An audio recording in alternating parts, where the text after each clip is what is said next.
कांग्रेस में इतना क्यों खींचतान है कि सिंधिया जी चले जाते हैं कांग्रेस छोड़कर, सुरेश पचौरी जी चले जाते हैं, राम निवास रावत जी चले जाते हैं। कि जब मध्य प्रदेश की सरकार को गिराया गया था और जो विधायकों को बेंगलोर ले जाया गया था, तो वहाँ 35 करोड़ कम से कम विधायकों को पेमेंट किया गया था। तो पैसे का लालच, और उसके बाद उनका चूंकि दल बदल उन्होंने किया था तो उनकी विधायकी चली गई, उसके बाद भी उनको मंत्री बनाए रखा। कि क्या कारण रहा कि कांग्रेस मध्य प्रदेश में विधानसभा भी नहीं बचा पाई और लोकसभा में बीजेपी ने क्लीन स्विच कर दिया। मीडिया के सर्वे हों या यहाँ तक कि अभी जो भारतीय जनता पार्टी के भी जो सर्वे थे, सारे सर्वे में कांग्रेस जीत की तरफ थी, फिर भी कांग्रेस हार गई। तो ये तो एक बहुत बड़ी रिसर्च का विषय है कि आखिर कांग्रेस हार कैसे गई। इसके पीछे लाडली बहना योजना भी मान सकते हैं इसके पीछे, या सिंधिया जी का बीजेपी में शामिल।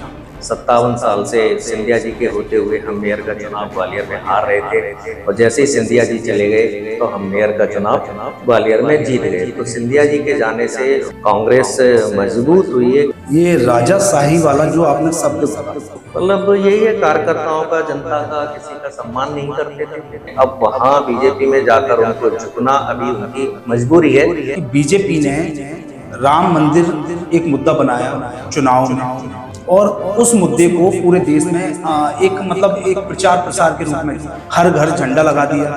धर्म का दुरुपयोग राजनीति में चरम पर हो रहा है, जो कि संविधान के खिलाफ है। कि राहुल गांधी ने पूरे देश पैदल यात्राएं निकाली, क्या इसका कोई इफेक्ट नहीं पड़ा? एक तरफ तो जो सत्ताधारी पार्टी है, चाहे वो केंद्र में हो या मध्य प्रदेश में हो, एक लोगों में आपस में दूरियां बढ़ाने का काम कर रही है। चाहे वो जाति की हम बात करें या धर्म की बात करें, हमेशा उनकी जो भाषा होती है, नाम धर्म का लेते हैं और भाषा उनकी नफरत की होती है। कि सिंधिया जी के जाने के बाद कांग्रेस एक डूबता जहाज। कर्नाटक में भी कहा था, मोदी जी ने हर सभा में कहा था, मोदी जी वहां हार गए। गौ माता को हम राष्ट्र माता बना देंगे, लेकिन बीफ का कारोबार इस समय बहुत ज्यादा चल रहा है। चुपचाप से पीडीपी के साथ गठबंधन कर लेती है। जो पीडीपी को भारतीय जनता पार्टी कहती है, ये तो पाकिस्तान समर्थित पार्टी है। वो ना हिंदू की है, ना मुसलमान की है, ना किसी जाति की है, ना किसी धर्म की है। भारतीय जनता पार्टी को केवल वोट से मतलब है, चाहे धर्म का दुरुपयोग किया जाए, चाहे जाति का दुरुपयोग किया जाए, चाहे देश का दुरुपयोग किया जाए। 20 साल से वक्फ बोर्ड का अध्यक्ष भारतीय जनता पार्टी बना रही है। तो यदि वक्फ बोर्ड में कुछ गलत है तो 10 साल से केंद्र सरकार गलत है और 20 साल से मध्य प्रदेश सरकार। नमस्कार दोस्तों, एमपी टुडे की विशेष चर्चा में आप सभी दर्शकों का स्वागत है। हमारे साथ में मौजूद हैं मध्य प्रदेश कांग्रेस के प्रवक्ता डॉक्टर राम पांडे जी। नमस्कार डॉक्टर साहब, आपका स्वागत। Thank you very much. आज आप हमारे स्टूडियो आए हैं, कैसा लग रहा है आपको? आपके स्टूडियो में आते ही मुझे बहुत अच्छा लगा। जैसे ही मैंने देखा कि आपके स्टूडियो में लिखा है ट्रुथ इन जर्नलिज्म, इसकी बहुत बड़ी आवश्यकता है, सच्चाई की, और आपने अपने स्टूडियो के अंदर लिख रखा है, तो मुझे बड़ी खुशी हुई। और आप बहुत अच्छा काम कर रहे हैं, मेरी आपको बहुत बहुत शुभकामनाएं। डॉक्टर साहब, मेरा आपसे पहला सवाल रहेगा कि क्या कारण रहा कि कांग्रेस मध्य प्रदेश में विधानसभा भी नहीं बचा पाई और लोकसभा में बीजेपी ने क्लीन स्विच कर दिया? क्या लगता है आपको? एक नहीं, हर चीज के कई कारण होते हैं। ठीक है, अब जैसे मध्य प्रदेश में हम हार गए, लेकिन तेलंगाना, हिमाचल, कर्नाटक में हम जीत गए, और मध्य प्रदेश में भी ये था कि हम जीतेंगे। मीडिया के सर्वे हों या यहाँ तक कि अभी जो भारतीय जनता पार्टी के भी जो सर्वे थे, जनता के सर्वे थे, सारे सर्वे में कांग्रेस जीत की तरफ थी। जनता में बात करो तो 10 में 8 लोग यही कहते थे कि कांग्रेस जीतेगी, फिर भी कांग्रेस हार गई। तो ये तो एक बहुत बड़ी रिसर्च का विषय है कि आखिर कांग्रेस हार कैसे गई। इसके पीछे लाडली बहना योजना भी मान सकते हैं इसके पीछे, या सिंधिया जी का बीजेपी में शामिल होना?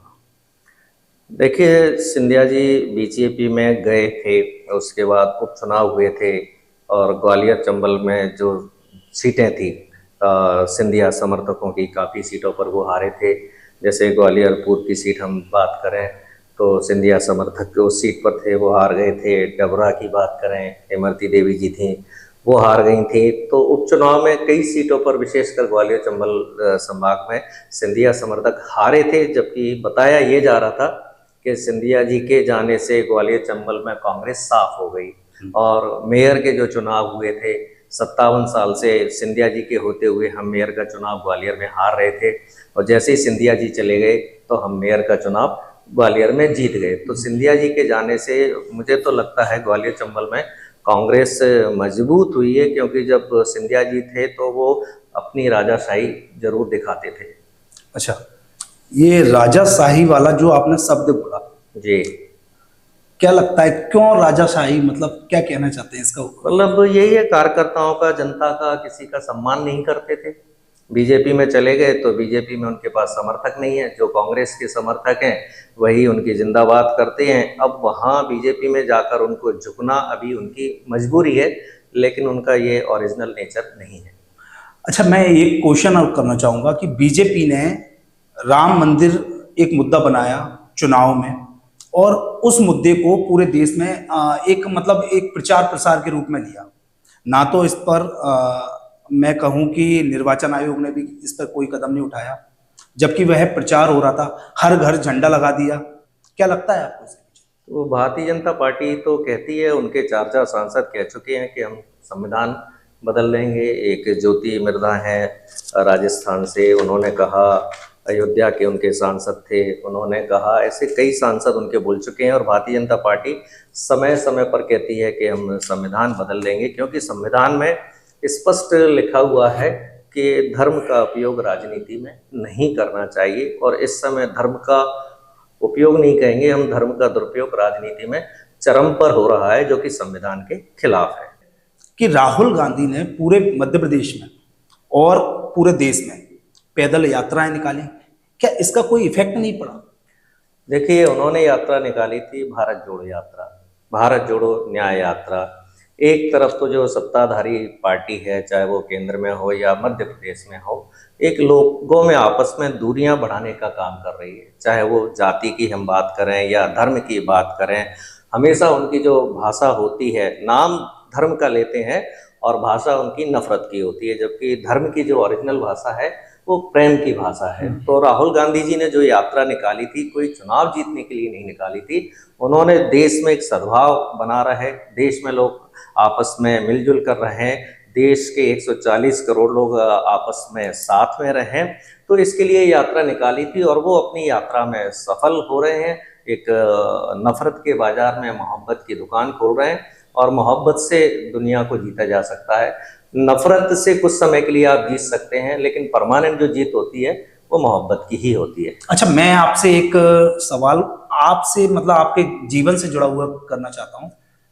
आपका कांग्रेस में झुकाव कब हुआ, कब आप राजनीति में आए? झुकाव तो मेरा कांग्रेस में जब से मैंने होश संभाला तब से ही था।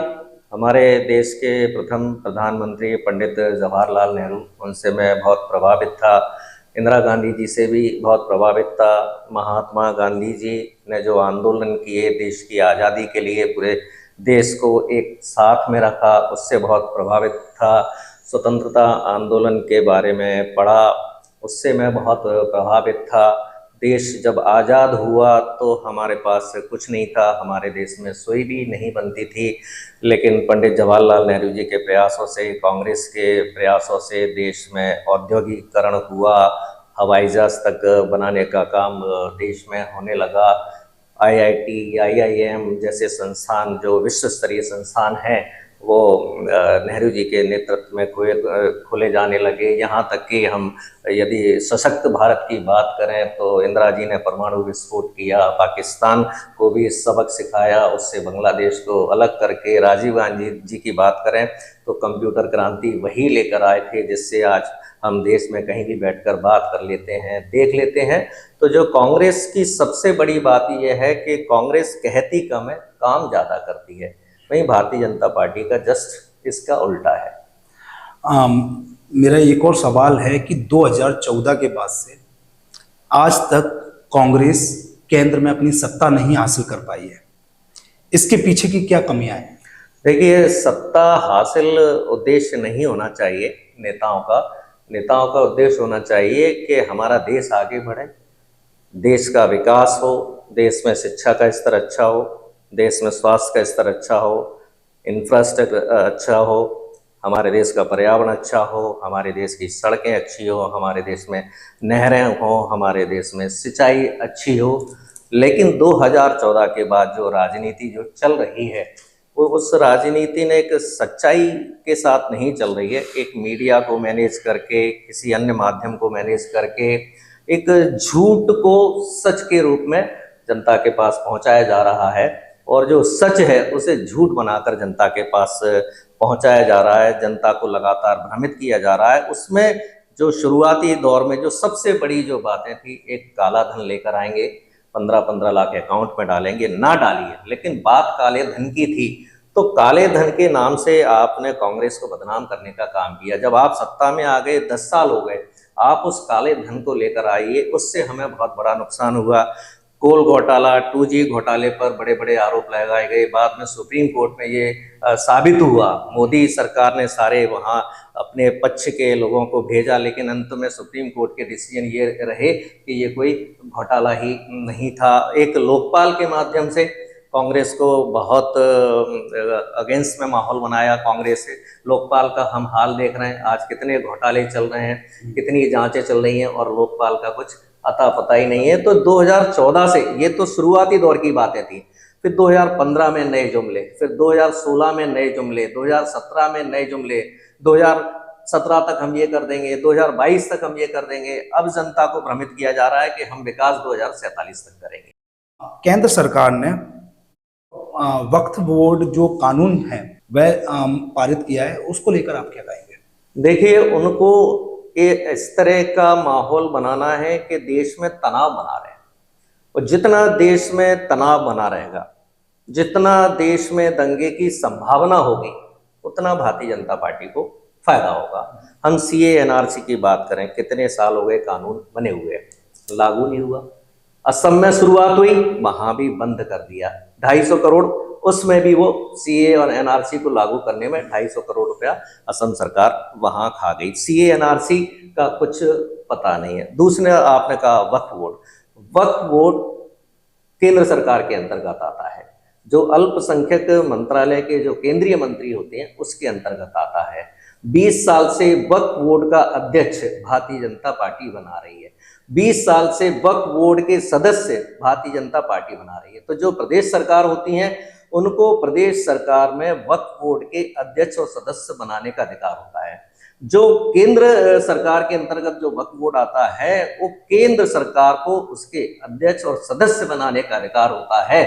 तो यदि वक्फ बोर्ड में कुछ गलत है, तो 10 साल से केंद्र सरकार गलत है, और 20 साल से मध्य प्रदेश सरकार गलत है। जो केंद्रीय मंत्री हैं किरण रिजिजू, उनका यह कहना है कि कांग्रेस जो है वह कुछ ही मुस्लिम समुदाय को मतलब एक सपोर्ट करती है, सभी मुस्लिम परिवार को लेकर नहीं सोचती है।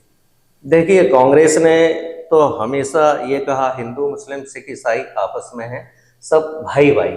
कांग्रेस के लिए 140 करोड़ लोग, हर जाति हर धर्म के लोग बराबर हैं। कांग्रेस ने यदि IIT IIM खोले, लाखों विद्यालय खोले, लाखों कॉलेज खोले, हजारों यूनिवर्सिटी खोली, हजारों लाखों किलोमीटर सड़कें बनवाई, पुल बनवाए, बांध बनवाए, सिंचाई माध्यम दिए, बिजली दी, जो भी कुछ दिया तो सबके लिए दिया। बीजेपी जरूर कह रही है, अमित शाह जी ने भी कहा है वोट के लिए कि ईद और मुहर्रम पर हम सिलेंडर फ्री देंगे। अमित शाह जी और मोदी जी ने ये नहीं कहा कि हम दिवाली पर देंगे या जो हिंदुओं के जो त्योहार होते हैं उन पर देंगे। यूपी में बोला था, लेकिन वहां भी धोखा दे दिया। वहां हिंदुओं के जो त्योहार हैं उस पर सिलेंडर नहीं दिए जा रहे हैं। आंध्र प्रदेश में जो सरकार है वो भारतीय जनता पार्टी समर्थित सरकार है, वहां 4% आरक्षण मुस्लिमों को दिया जा रहा है। तो भारतीय जनता पार्टी जनता को हमेशा धोखा देने का काम करती है, लोगों के मन में मुसलमानों के प्रति नफरत पैदा करती है या अन्य धर्मों के लोगों के प्रति नफरत पैदा करती है, लेकिन चुपचाप से PDP के साथ गठबंधन कर लेती है। जो PDP को भारतीय जनता पार्टी कहती है, ये तो पाकिस्तान समर्थित पार्टी है, ये तो आतंकवादियों को देशभक्त बताती है, उनके साथ भी समझौता कर लेती है। तो भारतीय जनता पार्टी वोट के लिए किसी भी हद तक जा सकती है। वो ना हिंदू की है, ना मुसलमान की है, ना किसी जाति की है, ना किसी धर्म की है। भारतीय जनता पार्टी को केवल वोट से मतलब है, चाहे धर्म का दुरुपयोग किया जाए, चाहे जाति का दुरुपयोग किया जाए, चाहे देश का दुरुपयोग किया जाए। अच्छा, मध्य प्रदेश की बात करें, मध्य प्रदेश में कांग्रेस किस तरीके से बदलाव करने वाली है? क्योंकि क्या है, जिस तरह से चुनाव के नतीजे आए, जिस तरह से बड़े बड़े दिग्गज चुनाव हार गए, क्या लगता है आपको, क्या बदलाव होना चाहिए मध्य प्रदेश के पार्टी में? नहीं, पार्टी में ऑलरेडी सब अच्छा चल रहा है। भाई हमारे कांतिलाल भूरिया जी प्रदेश अध्यक्ष थे, उनके नेतृत्व में भी अच्छा काम हुआ। अरुण यादव जी थे, उनके नेतृत्व में अच्छा काम हुआ। कमलनाथ जी थे, उनके नेतृत्व में अच्छा काम हुआ। जीतू पटवारी हैं, बहुत डायनामिक हैं, बहुत मेहनती हैं, 24 घंटे जनता के बीच में रहते हैं, अपने आप को पूरा जनता के लिए समर्पित कर दिया है और उनके नेतृत्व में पार्टी प्रदेश के अंदर अच्छा काम कर रही है। और विपक्ष का सबसे बड़ा काम है कि जो जनता से, जो सत्ताधारी पार्टी ने जो वादे किए थे, उन वादों को पूरा करवाना। जैसे बीजेपी सरकार ने कहा था कि हम आएंगे तो 2700 रुपये प्रति क्विंटल हम गेहूं खरीदेंगे, तो जीतू पटवारी जी के नेतृत्व में पूरे प्रदेश में आंदोलन लगातार चल रहे हैं कि भाई किसानों को जब आपने कहा था कि 2700 रुपये प्रति क्विंटल गेहूं खरीदेंगे, 3100 रुपये प्रति क्विंटल धान खरीदेंगे, तो क्यों नहीं खरीदा जा रहा? अभी सोयाबीन की फसल आ रही है, तो जीतू पटवारी जी के नेतृत्व में पूरे प्रदेश में आंदोलन चल रहा है कि जो सोयाबीन की जो फसल है वो 6000 रुपये प्रति क्विंटल खरीदी जाए। तो जीतू पटवारी जी के नेतृत्व में लगातार धरने, प्रदर्शन, आंदोलन हो रहे हैं। और जो विपक्ष होता है वो जनता की आवाज है, तो जनता से जो भी जुड़े मुद्दे हैं लगातार उठा रहे हैं। अभी ग्वालियर में जो तेज बारिश हुई, उस तेज बारिश के कारण कई लोगों को बहुत नुकसान हुआ, उनको मुआवजा देने की भी बात हम लोगों ने उठाई। तो भारतीय जनता पार्टी ने मुआवजे का ऐलान तो कर दिया था कि इतना इतना देंगे, लेकिन अभी किसी को दिया नहीं है। तो हम लोग जनता की जो आवाज है उस कर्तव्य का हम पालन लगातार कर रहे हैं। कई लोगों का यह भी कहना है कि बीजेपी की कई ऐसे लीडर हैं, उनके बयान सामने आए थे, कई बार आए हैं, कि सिंधिया जी के जाने के बाद कांग्रेस एक डूबता जहाज है। क्या कहना चाहेंगे इस पर? ये तो उनका डायलॉग है, डूबता जहाज, और भी कई तरह के वो अपशब्द कांग्रेस के लिए बोलते हैं। और ये डूबता जहाज उनका 10 साल से डायलॉग बन गया है। कर्नाटक में भी कहा था, मोदी जी ने हर सभा में कहा था, मोदी जी वहां हार गए। यही डायलॉग हिमाचल में बोला था, तेलंगाना में बोला था, बंगाल में बोला था, दिल्ली में बोला था। तो जहां कभी वो पास हो जाते हैं, कभी फेल हो जाते हैं। और जो बीजेपी जो राजनीति करती है वो शब्दों की ही करती है कि विश्व गुरु बना देंगे, ठीक है। अब विश्व गुरु बना देंगे, अखंड भारत बना देंगे। अखंड भारत में बांग्लादेश, पाकिस्तान, अफगानिस्तान भी आ जाएगा, ठीक है, जिनका कि संभव नहीं है। गौ माता को हम राष्ट्र माता बना देंगे, लेकिन बीफ का कारोबार इस समय बहुत ज़्यादा चल रहा है। एक शंकराचार्य जी हैं, वो इसके लिए आंदोलन कर रहे हैं। तो गौ माता के लिए उनको अरुणाचल, कर्नाटक, कई प्रदेशों में उनकी एंट्री ही बंद कर दी। मेघालय में उनका हवाई जहाज ही नहीं उतरने दिया। तो भारतीय जनता पार्टी शब्दों की बड़ी राजनीति करती है और जनता को उनके इस शब्दों के मायाजाल में नहीं फंसना चाहिए। जनता को ये ध्यान रखना चाहिए कि हमारी जो देश की यूनिवर्सिटी हैं आज दुनिया में वो किस नंबर पर हैं, हमारे देश के जो महाविद्यालय हैं वो दुनिया में किस नंबर पर हैं, हमारे देश के जो विद्यालय हैं वो दुनिया में किस नंबर पर हैं, हमारे देश की जो रोड है वो दुनिया में किस नंबर पर है। आज हम दुनिया से कम्पीट हमें करना चाहिए। क्यों हमारे देश के लोग पूरी दुनिया में जाते हैं नौकरी के लिए, अमेरिका, इंग्लैंड। अमेरिका, इंग्लैंड के लोग हिंदुस्तान क्यों नहीं आते हैं नौकरी करने के लिए? तो भारतीय जनता पार्टी जितने भी जो जनता से जुड़े हुए मुद्दे हैं उनसे ध्यान भटकाने के लिए शब्दों की राजनीति करती है और विशेषकर धर्म की राजनीति करती है। अच्छा, एक और मैं एक क्वेश्चन करना चाहूंगा आपसे, क्या कांग्रेस में इतना क्यों खींचतान है कि सिंधिया जी चले जाते हैं कांग्रेस छोड़कर, सुरेश पचौरी जी चले जाते हैं, रामनिवास रावत जी चले जाते हैं? क्या लगता है आपको इसके पीछे का कारण? 2004 और 2014 के बीच में केंद्र में कांग्रेस की सरकार थी, मनमोहन सिंह जी प्रधानमंत्री थे। मुझे एक नेता का नाम बताइए जो छोड़कर गया हो। उस समय न तो सुरेश पचौरी छोड़कर गए, न ज्योतिरादित्य सिंधिया छोड़कर गए, और ना ही देश में अन्य बड़े नेता छोड़कर गए।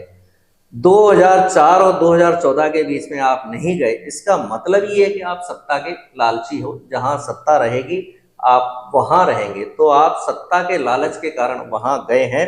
और ये बात भी अब किसी से छुपी नहीं है, जनता को पता है कि जब मध्य प्रदेश की सरकार को गिराया गया था और जो विधायकों को बेंगलोर ले जाया गया था, तो वहां 35 करोड़ कम से कम विधायकों को पेमेंट किया गया था। तो पैसे का लालच, और उसके बाद उनका चूंकि दल बदल उन्होंने किया था तो उनकी विधायकी चली गई थी, उसके बाद भी उनको मंत्री बनाए रखा। जब वो चुनाव हार जाते हैं उसके बाद भी उनको कैबिनेट मंत्री का दर्जा दिए रखा। तो स्पष्ट बात है कि ये नेता 2004 और 2014 के बीच में नहीं छोड़कर गए थे, और अब छोड़कर गए हैं तो केवल सत्ता के लालच में और मलाई खाने के लिए गए हैं। तो इसी के साथ में मैं इस चर्चा को समाप्त करता हूं। हमारे साथ में मध्य प्रदेश के प्रवक्ता राम पांडे जी मौजूद थे। बड़ी ही बेबाकी, बड़े ही साहस, बड़े ही निडर तरीके से सवालों के जवाब उन्होंने इस मंच पर दिए। इसी के साथ नमस्कार।